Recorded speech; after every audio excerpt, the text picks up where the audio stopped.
والصلاة والسلام على أشرف الأنبياء والمرسلين حبيبنا وشفيعنا ومولانا محمد وعلى آله وأصحابه المجاهدين الطاهرين أما بعد ربنا توكلنا إليك فإنك تحب المتوكلين ربنا لا تكلنا إلى أنفسنا طرفة عين. Hadratul Mukarramin yang sama kita muliakan, kita cintai, kita banggakan dan kita taati Tuan Guru kita Syekhul Masyayikh Al-Arif Billah Sahibul Fadilah wal Karamah Hadratus Syekh Kiai Haji Arfan Abdullah. Kita doakan mudah-mudahan beliau Allah pun panjangkan umurnya, Allah sehatkan lahir batinnya, wa annallaha ayyufidu alaina min anwarih wa min ulumih wa nafahatih. Mudah-mudahan dengan kehadiran beliau di tempat kita yang mulia ini akan menjadi rahmat dan berkah buat diri kita, keluarga kita, kampung kita, bahkan bangsa dan negara kita dari hidup dunia sampai yaumal qiyamah. Amin ya rabbal. Para alim ulama, para sesepuh, segenap tokoh masyarakat, juga aparatur pemerintah yang hadir, Bapak Lurah beserta jajaran, Ketua DKM Musola Baitur Rahman, segenap panitia, Bapak Haji Bambang, juga adinda penata acara yang saya cintai. Mengapa nyengir gua ngomongin cinta yang begini? Bapak-bapak, ibu-ibu, hadirin hadirat jamaah sekalian, yang semuanya mudah-mudahan selalu mendapat rahmat, berkah dan ridho dari Allah Subhanahu wa taala. Puji syukur alhamdulillahi rabbil. Dua kali salawat teriring salam kita sampaikan keharibaan junjungan Nabi besar kita Muhammad sallallahu alaihi wa alihi wasallam, pada para sahabat beliau, anak istri keturunan ahlul bait dan para pengikut-pengikut setia beliau, termasuk kita semua, mudah-mudahan dalam kelompok mulia mereka semuanya. Amin apa? Ngaji amin maka disuruh. Bapak Ibu Saudara, rada janggal biasanya kalau acara Kiai Hasbi duluan. Ini tuh saya duluan ini. Belum baca doa Nabi Khidir, jadinya rada keder-keder dikit ngomong nih. Bersyukur kita malam ini bisa berkumpul dan dikumpulkan hakikatnya oleh Allah di tempat yang mulia ini dalam rangka silaturahim, bermuwajahah, bertemu dengan orang-orang yang baik, dengan orang-orang yang soleh. Mudah-mudahan kebaikan-kebaikan orang yang baik di tempat ini, kesolehan orang-orang yang soleh, kehebatan akhlaknya tertular kepada kita, khususnya kepada saya, biar kita lebih baik daripada sebelumnya. Enak kalau bergaul dengan orang soleh, kebawa solehnya, bergaul dengan ahli zikir, jadi senang kita zikir, bawa tas kemana-mana. Kalau sama-sama orang ahli zikir kan nggak malu, bener apa bener? Kalau begini zikirnya tasbihnya dari yang kecil, yang sedang sampai yang segede jengkol ada, pede aja. Coba kalau bergaul atau jalan sendiri ke mall, berani nggak bawa tasbih model begitu? Beda. Maka pertemuan ini, persahabatan ini mudah-mudahan menjadi wasilah kepada kita bergaul dengan orang-orang soleh, tertular kita jadi orang-orang soleh. Bergaul dengan ahli-ahli zikir, mudah-mudahan kita jadi ahli-ahli zikir. Berjumpa dengan ahli-ahli sedekah, mudah-mudahan kita juga jadi para ahli sedekah. Amin ya robbal. Bapak ibu saudara kaum muslimin rahimakumullah. Hadirnya kita di sini dalam rangka memperingati peringatan Isra dan Mi'raj baginda Nabi besar Muhammad sallallahu alaihi wa alihi wasallam, sebagai satu peristiwa besar yang nanti kalau kita lihat sejarah dari peristiwa ini, umat muslimin tergolong menjadi 3 golongan. Setelah disampaikan apa yang Allah perjalankan baginda Rasul dengan Isra dan Mi'rajnya, ada kelompok orang setelah Isra Mi'raj itu makin tambah mantap imannya. Ada yang biasa-biasa saja, dan bahkan yang ketiga ada yang keluar lagi dari keimanan, murtad dari kepercayaan kepada Allah Subhanahu wa taala dan kepada baginda Nabi besar Muhammad sallallahu alaihi wa alihi wasallam. Semoga kita semua yang hadir di tempat yang mulia ini termasuk golongan pulang dari tempat peringatan Isra Mi'raj ini menjadi orang-orang yang tambah kuat iman dan Islamnya.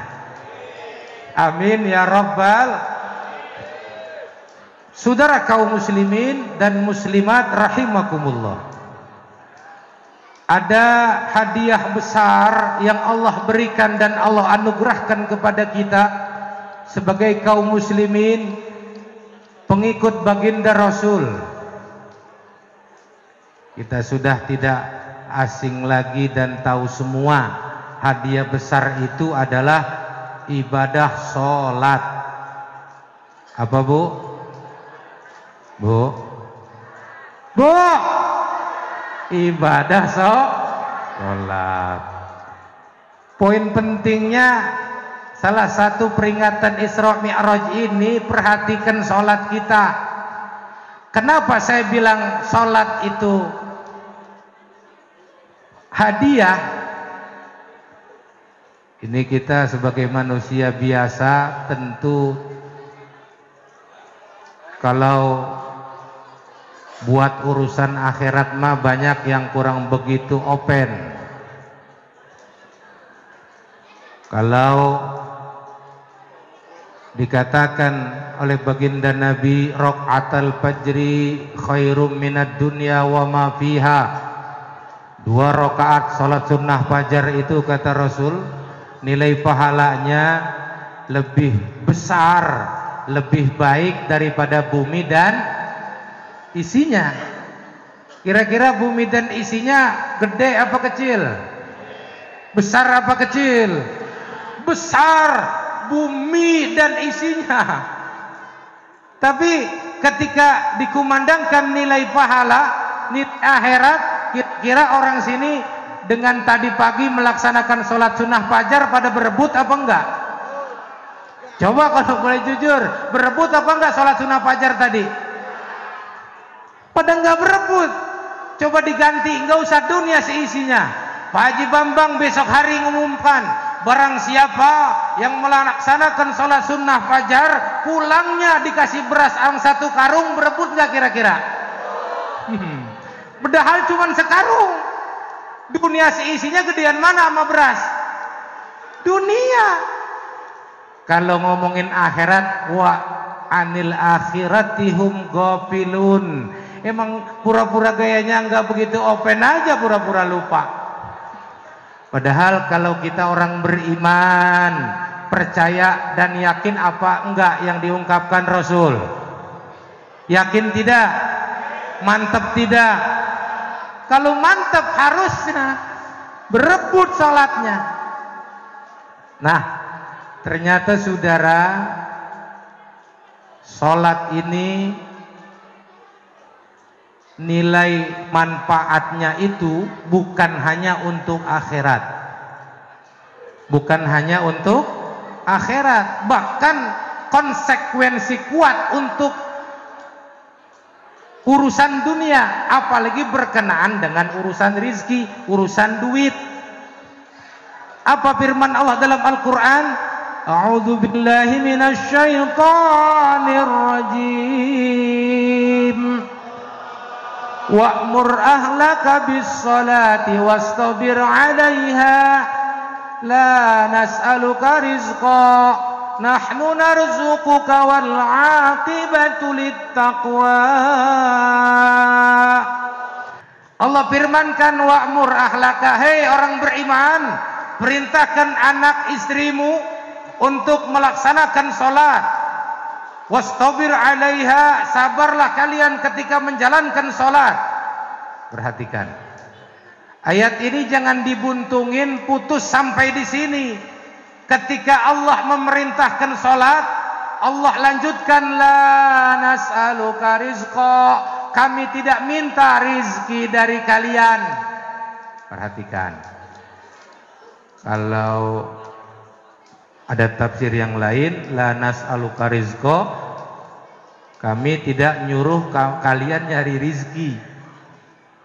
Bahasa tafsir para wali begitu, enggak minta kalian nyari ulangi, enggak minta kalian nyari karena rizki urusan, yakin, mantap. Ditambahin lagi, nahnu narzuquka, yang ngasih rizki kami, yang ngasih rizki kami. Ngapa make ditambahin kuatin seperti ini? Biar supaya kita sholatnya mantep, sholatnya rajin, sholatnya sing banyak. Pak, pada melotot ditanya nggak ada yang nyaut. Pak, itu tujuannya ditegesin begitu, biar sholatnya, ibadahnya mantap. Nanti kalau ibadahnya sudah benar, insya Allah rizkinya dilancarin oleh Allah Subhanahu Wa Taala. Yang punya utang, iya, dikasih kemampuan untuk bisa melunasi. Kuat ini urusan sholat berhubungan dengan urusan dunia. Jadi kalau orang masih banyak repot, banyak susah, banyak masalah, banyak problem, duitnya susah, duitnya seret, salah tuh rahasianya belum bener sholat. Janji Allah kok. Pakai ayat ini aja cukup, hidup itu bisa santai, seneng, bahagia. Kira-kira Bapak Ibu kalau punya pekerjaan, saya mau tanya nih, punya gaji kan? Ada gajian bulanan, kira-kira gajinya pengen gaji pokok atau pengen ada tambahannya? Hah? Tambahan. Malah kadang-kadang tambahan itu yang banyak. Gaji pokok kadang-kadang ada yang cuma 5 juta, tunjangannya bisa 10-20 juta. Bener apa bener? Sama, kalau duit pengen nambah, badan pengen sehat, kehormatan makin tinggi, maka jaga sholatnya, tambahkan sholatnya. Rizki pengen nambah, sholatnya kadang-kadang yang wajib-wajib aja. Pulang dari tempat ini mudah-mudahan sholat kita diberikan kekuatan bukan untuk bisa tambah ibadah sholat kita. Ya Rabbal. Imam Ibnu Athaillah dalam At-Tanwir fi Isqatit Tadbir, beliau memberikan analogi. Kalau umpama ada seseorang dikasih modal sama seorang bos, 2 orang, bukan 1, 2 orang. Yang pertama ketika dikasih modal umpama 100 juta, setiap bulan disuruh nyetor 1 juta. Yang kedua 1 juta. Dalam pelaksanaannya, orang pertama ini nyetor murni setiap bulan cuman 1 juta. Perhatikan. Yang kedua, selain nyetor 100 juta, dia tambahin 500.000. Ketika nyetor ke rumah, dia bersihin rumah bosnya, dia sapuin, dia pelin. Kira-kira kalau boleh jujur, kita kalau jadi bos model begitu, senang yang pertama apa yang kedua? Yang berhak lebih dicintai oleh bosnya orang pertama apa yang kedua? Yang jawab cuma 7 orang. Paham nggak ini kira-kira Pak analoginya? Disuruh ngasih bulanan 1 juta, Yang satu ngasihnya cuman 1 juta aja, habis ngasih pulang. Orang yang kedua, selain ngasih duit 1 juta, dia bersihin rumah bosnya. Piring yang kotor dicuci, pakaian kotor dicuci, bosnya pegel dipijitin. Kira-kira yang berhak menerima cintanya bos yang lebih banyak cintain, kira-kira yang pertama apa yang kedua? Begitu juga kita ke Allah, memang wajibnya 5, tapi kalau pengen dapat cinta Allah, tambahin yang sunnah-sunnah. Karena kalau orang mengerjakan yang wajib-wajib saja, bisa jadi dia melaksanakan sholat cuman karena pengen ibadah, pahala, pengen masuk surga. Saya tanya, kira-kira pahala makhluk Allah apa bukan? Surga makhluk ciptaan Allah apa bukan? Dalam bab ini kalau bisa jangan ngarepin sesama makhluk. Wong kita makhluk, surga makhluk, pahala juga. La tarhal min kaunin ila kaunin fatasiru kahimarir ro'a tasir. Kalau kita ibadah itu pengen ngarepin pahala, pengen masuk surga, boleh. Tapi imannya masih kanak-kanak. Yang kalau disuruh ke warung ngarepin apa namanya, tips ya, bukan tip, apa namanya lain-lain tuh, bukan upah mah kekerenan, apa sih ya begitu dah. Suruh beli rokok, ada duitnya 1.000, 2.000 tuh. Kalau umpama nggak ada duitnya, besok pengen semangat lagi nggak beli ke warungnya? Enggak. Makanya orang beriman kalau mantap ke Allah, nggak ada harapan pahala, nggak ada harapan surga. Itu boleh, tapi tingkatan anak hari ini, ayo tingkatkan imannya jadi tingkat yang naik. Pengennya bukan pahala, pengennya bukan surga, tapi pengennya pencipta surga, pencipta pahala. Insya. Udah jam berapa ini? Masih ada waktu? Nah, oleh karenanya pesan dalam sholat bukan hanya gerakan. Dalam sholat ada ibadah zahir, ada ibadah batin. Zahirnya pun punya banyak pesan. Perhatikan, Bapak Ibu Saudara kaum muslimin rahimakumullah. Allah perintahkan kita sholat selain tadi biar supaya insya Allah kalau sholatnya baik, sholatnya makin banyak, sholatnya makin benar. Apalagi ciri sholat yang diterima itu adalah dengan senang. Apa Pak? Sholatnya dengan senang. Pokoknya bagaimana caranya terserah. Mau pakai sholat lama boleh, sholatnya sedang boleh, sholatnya cepat boleh apa enggak?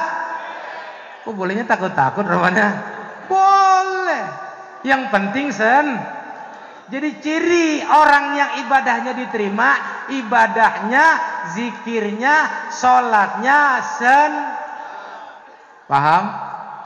Maka kalau memang harus cepat biar supaya senang boleh, dan itu ada sanadnya. Sayyidina Ibnu Abbas itu sholatnya cepat. Saya dibacakan sama Syekhuna Ki Arfan, masih di Cibungur dulu. Ingat, lupa kitabnya.